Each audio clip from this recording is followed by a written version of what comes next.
यों कहकर नारद मुनि ब्रह्मलोक को चले गए। अब आगे जो चरित्र हुआ उसे सुनो। पति को एकांत में पाकर मैना ने कहा, हे नाथ, मैंने मुनि के वचनों का अर्थ नहीं समझा। जो हमारी कन्या के अनुकूल घर वर और कुल उत्तम हो तो विवाह कीजिए, नहीं तो लड़की चाहे कुमारी ही रहे। मैं अयोग्य वर के साथ उसका विवाह नहीं करना चाहती, क्योंकि हे स्वामिन, पार्वती मुझको प्राणों के समान प्यारी है। यदि पार्वती के योग्य वर ना मिला तो सब लोग कहेंगे कि पर्वत स्वभाव से ही मूर्ख होते हैं। हे स्वामी, इस बात को विचार कर ही विवाह कीजिएगा, जिसमें फिर पीछे हृदय में संताप ना हो। इस प्रकार कहकर मैना पति के चरणों पर मस्तक रखकर गिर पड़ी। तब हिमवान ने प्रेम से कहा, चाहे चंद्रमा में अग्नि प्रकट हो जाए, पर नारद जी के वचन झूठे नहीं हो सकते। हे प्रिय, सब सोच छोड़कर श्री भगवान का स्मरण करो। जिन्होंने पार्वती को रचा है वे ही कल्याण करेंगे। अब यदि तुम्हें कन्या पर प्रेम है तो जाकर उसे ये शिक्षा दो कि वह ऐसा तप करे जिससे शिवजी मिल जाएं। दूसरे उपाय से यह क्लेश नहीं मिटेगा। नारद जी के वचन रहस्य से युक्त और सकारण हैं, और शिवजी समस्त सुंदर गुणों के भंडार हैं। यह विचार कर तुम संदेह को छोड़ दो। शिवजी सभी तरह से निष्कलंक हैं। पति के वचन सुन मन में प्रसन्न होकर मैना उठकर तुरंत पार्वती के पास गई। पार्वती को देखकर उनकी आंखों में आंसू भर आए। उसे स्नेह के साथ गोद में बिठा लिया, फिर बार बार उसे हृदय से लगाने लगी। प्रेम से मैना का गला भर आया, कुछ कहा नहीं जाता। जग जननी भवानी जी तो सर्वज्ञ ठहरी। माता के मन की दशा को जानकर वे माता को सुख देने वाली कोमल वाणी से बोली, माँ सुन, मैं तुझे सुनाती हूँ। मैंने ऐसा स्वप्न देखा है कि मुझे एक सुंदर गौर वर्ण श्रेष्ठ ब्राह्मण ने ऐसा उपदेश दिया है। हे पार्वती, नारद जी ने जो कहा है उसे सत्य समझकर तू जाकर तप कर। फिर यह बात तेरे माता पिता को भी अच्छी लगी है। तप सुख देने वाला और दुख दोष का नाश करने वाला है। तप के बल से ही ब्रह्म संसार को रचते हैं, और तप के बल से ही विष्णु सारे जगत का पालन करते हैं। तप के बल से ही शंभु संहार करते हैं, और तप के बल से ही शेष जी पृथ्वी का भार धारण करते हैं। हे भवानी, सारी सृष्टि तप के ही आधार पर है। ऐसा जी में जानकर तू जाकर तप कर। यह बात सुनकर माता को बड़ा आश्चर्य हुआ, और उसने हिमवान को बुलाकर वह स्वप्न सुनाया। माता पिता को बहुत तरह से समझाकर बड़े हर्ष के साथ पार्वती जी तप करने के लिए चली। प्यारे कुटुंबी पिता और माता सब व्याकुल हो गए। किसी के मुंह से बात नहीं निकलती। तब वेद शिरा मुनि ने आकर सबको समझाकर कहा, पार्वती जी की महिमा सुनकर सबको समाधान हो गया। प्राणपति शिवजी के चरणों को हृदय में धारण करके पार्वती जी वन में जाकर तप करने लगी। पार्वती जी का अत्यंत सुकुमार शरीर तप के योग्य नहीं था, तो भी पति के चरणों का स्मरण करके उन्होंने सब भोगों को त्यज दिया। स्वामी के चरणों में नित्य नया अनुराग उत्पन्न होने लगा, और तप में ऐसा मन लगा कि शरीर की सारी सुध बिसर गई। 1000 वर्ष तक उन्होंने मूल और फल खाए, फिर 100 वर्ष साग खाकर बिताए। कुछ दिन जल और वायु का भोजन किया, और फिर कुछ दिन कठोर उपवास किए। जो बेल पत्र सूख कर पृथ्वी पर गिरते थे, 3000 वर्ष तक उन्हीं को खाया। फिर सूखे पर्ण पत्ते भी छोड़ दिए। तभी पार्वती का नाम अपर्णा हुआ। तप से उमा का शरीर क्षीण देखकर आकाश से गंभीर ब्रह्मवाणी हुई, हे पर्वतराज की कुमारी, सुन, तेरा मनोरथ सफल हुआ। तू अब सारे असह्य क्लेशों को, कठिन तप को त्याग दे। अब तुझे शिवजी मिलेंगे।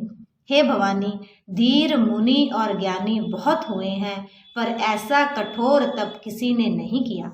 अब तू इस श्रेष्ठ ब्रह्मा की वाणी को सदा सत्य और निरंतर पवित्र जानकर अपने हृदय में धारण कर। जब तेरे पिता बुलाने को आवें, तब हठ छोड़कर घर चली जाना, और जब तुम्हें सप्त ऋषि मिले, तब इस वाणी को ठीक समझना। इस प्रकार आकाश से कही हुई ब्रह्मा की वाणी को सुनते ही पार्वती जी प्रसन्न हो गई और हर्ष के मारे उनका शरीर पुलकित हो गया। याज्ञवल्क्य के भरद्वाज जी से बोले, मैंने पार्वती का सुंदर चरित्र सुनाया, अब शिवजी का सुहावना चरित्र सुनो। जब से सती ने जाकर शरीर त्याग किया, तब से शिवजी के मन में वैराग्य हो गया। वे सदा श्री रघुनाथ जी का नाम जपने लगे और जहाँ तहाँ श्री रामचंद्र जी के गुणों की कथाएं सुनने लगे। आनंद सुख के धाम, मोह मद और काम से रहित शिवजी संपूर्ण लोकों को आनंद देने वाले भगवान श्री हरि श्री रामचंद्र जी को हृदय में धारण कर भगवान के ध्यान में मस्त हुए पृथ्वी पर विचरने लगे। वे कहीं मुनियों का ज्ञान उपदेश करते और कहीं श्री रामचंद्र जी के गुणों का वर्णन करते थे।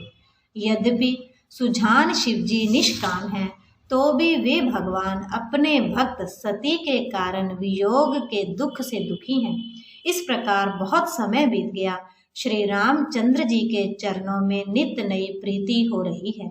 शिवजी के कठोर नियम, अनन्य प्रेम और उनके हृदय में भक्ति की अटल टेक को जब श्री रामचंद्र जी ने देखा, तब कृतज्ञ, उपकार मानने वाले कृपालु, रूप और शील के भंडार, महान तेज पुंज भगवान श्री रामचंद्र जी प्रकट हुए। उन्होंने बहुत तरह से शिवजी की सराहना की और कहा कि आपके बिना ऐसा व्रत कौन निभा सकता है। श्री रामचंद्र जी ने बहुत प्रकार से शिवजी को समझाया और पार्वती जी का जन्म सुनाया।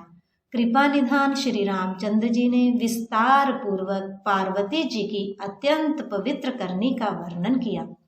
फिर उन्होंने शिवजी से कहा, हे शिवजी, यदि मुझ पर आपका स्नेह है तो अब आप मेरी विनती सुनिए। मुझे यह मांगे दीजिए कि आप जाकर पार्वती के साथ विवाह कर लें। शिवजी ने कहा, यद्यपि ऐसा उचित नहीं है, परंतु स्वामी की बात भी मेटी नहीं जा सकती। हे नाथ, मेरे यही परम धर्म है कि मैं आपकी आज्ञा को सिर पर रखकर उसका पालन करूं। माता पिता, गुरु और स्वामी की बात को बिना ही विचारे शुभ समझकर मानना चाहिए। फिर आप तो सब प्रकार से मेरे परम हितकारी हैं। हे नाथ, आपकी आज्ञा मेरे सिर पर है। शिवजी की भक्ति, ज्ञान और धर्म से युक्त वचन रचना सुनकर प्रभु रामचंद्र जी संतुष्ट हो गए।